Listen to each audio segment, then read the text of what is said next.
Google, and is the founder of Loopring and the president of the Loopring Foundation. So give it up for Daniel Wang.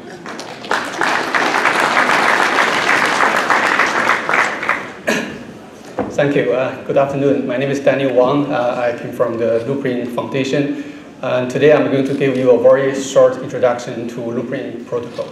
So before I start, how many of you have ever heard of Loopring? Please raise your hand. Thank you.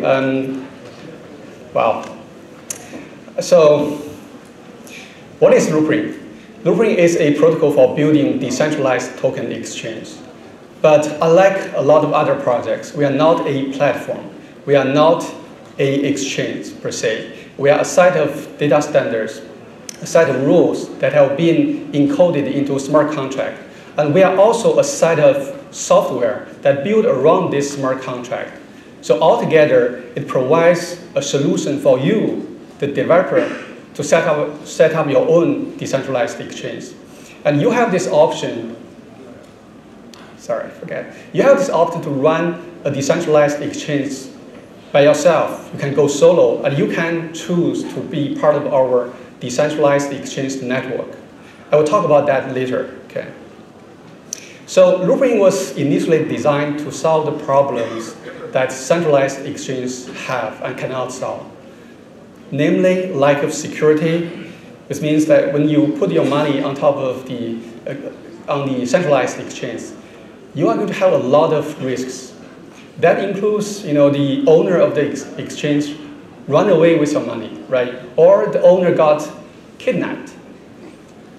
And the biggest challenge is that the large exchanges are being hacked constantly, right?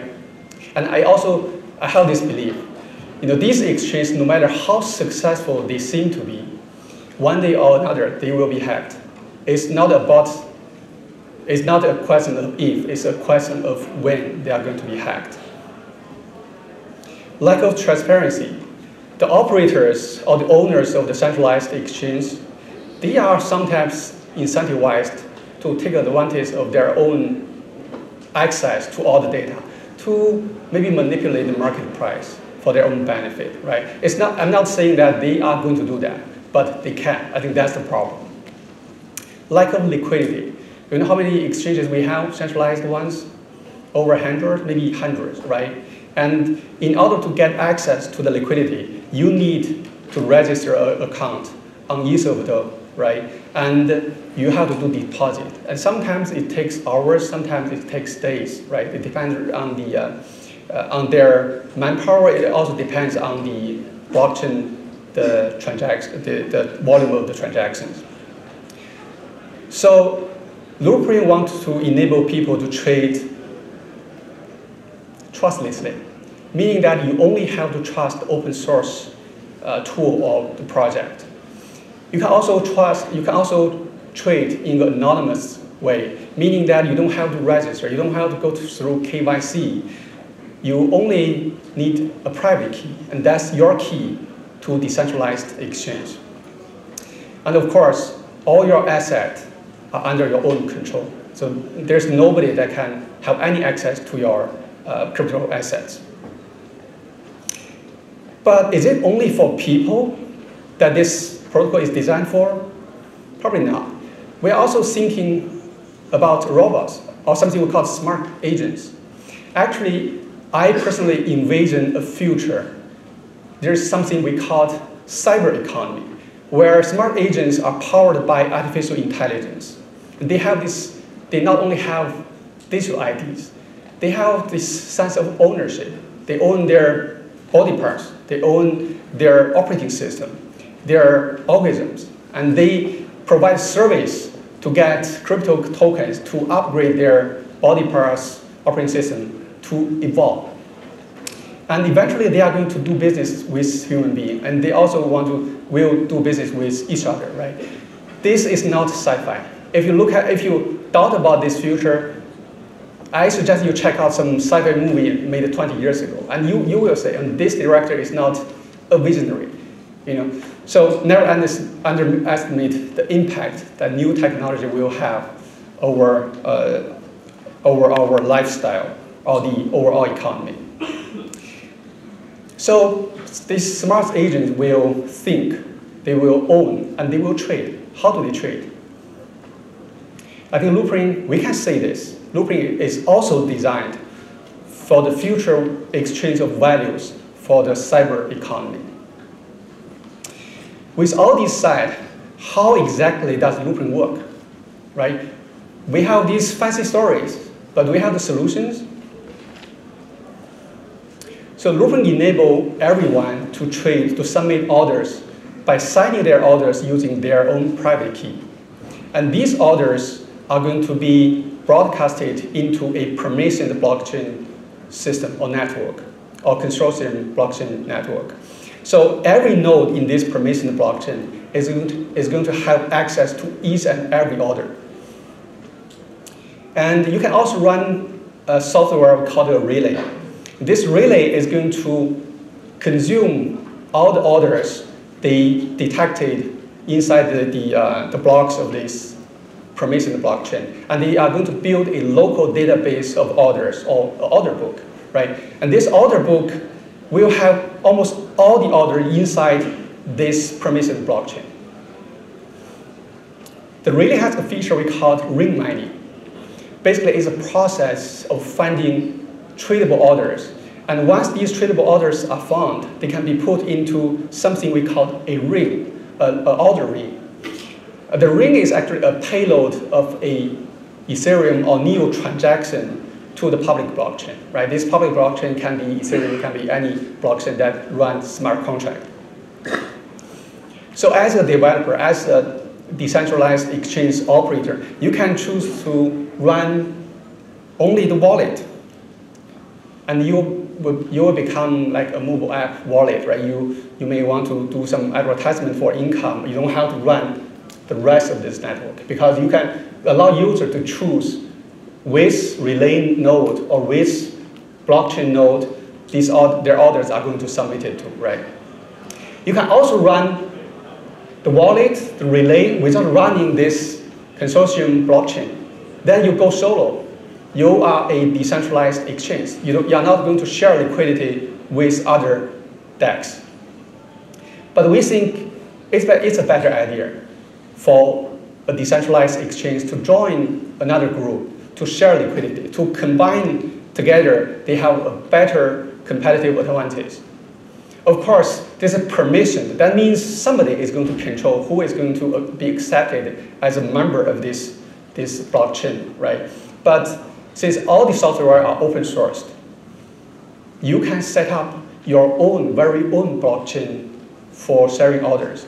If you have friends, you can just set up your own blockchain system. So you are going to have your own decentralized exchange network. So in the future, we as a foundation, we are not going to run this software. We are going to bootstrap this environment and demonstrate to people who are interested in our protocol. But finally, we are not going to be part of this operation. So with the introduction of a tokenization service, or the Anchor solution mentioned by another speaker, Loopring is also going to be able to handle token exchange or value exchange for cryptocurrencies on another blockchain, or even the fiat money or stable coins. So what is an order ring? To put you into a perspective, I think I'd better give you a concrete example. Let's say you have 3 orders. The first order is not going to match with any other order, because there's no 2 orders fall into the same market, right? But with Loopring, we can put them together in a circular way. So each order in this ring, ignore this one first. So each order is going to pay the next order in the ring. So we can handle up to 10 orders in a ring. But I think 2 or 3 is the most reasonable. And the miner got paid as a transaction fee. And in the future, when our next version released, whoever submitted this order for the user or wallets, they are going to be paid as well. They are going to be paid like 20% of the mining fee. So miner got 80%, wallet get 20%. So everybody gets happy, right? Loopring is also blockchain agnostic. That means it can be deployed on any public blockchain that are capable of running smart contracts. So we have already deployed Loopring on top of Ethereum, and NEO is something that we are working on right now. So we expect to deploy the first version on top of NEO by the end of April. And it is our strategy to make sure this protocol is deployed on top of the most popular blockchains, maybe up to 10 popular blockchains. So in the future, no matter which one win in the long run, as a investor to our token, they will have a better chance of to win as well. We did our ICO back in August last year. We have already deployed the first version on top of Ethereum. We also have a working product which doesn't really provide a good user experience. But luckily, we have the second version of the software designed. So it's a web-based application. We also offer a iOS and Android app. And our software is busy working on the relay new infrastructure, namely the consortium blockchain solution to share liquidities. So we are coming to NEO to have all the projects on top of NEO to trade their NEP5 standard tokens. Loopring is not a cross-chain protocol, unfortunately. So on every target blockchain, we need to issue a new token. For NEO, it's called LRN, Loopring on NEO. So last night we posted a Medium post. So we are going to airdrop 60% of all the token supply to current Loopring token holders. So that means we are going to bring a lot of people from the Ethereum ecosystem back to the NEO ecosystem.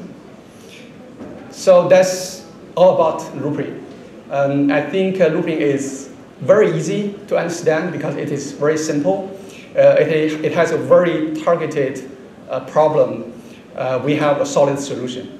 It will take us about maybe 2 or 3 months to deliver a really user-friendly wallet so that you can experience using Loopring to trade your tokens, both on Ethereum and NEO. Thank you.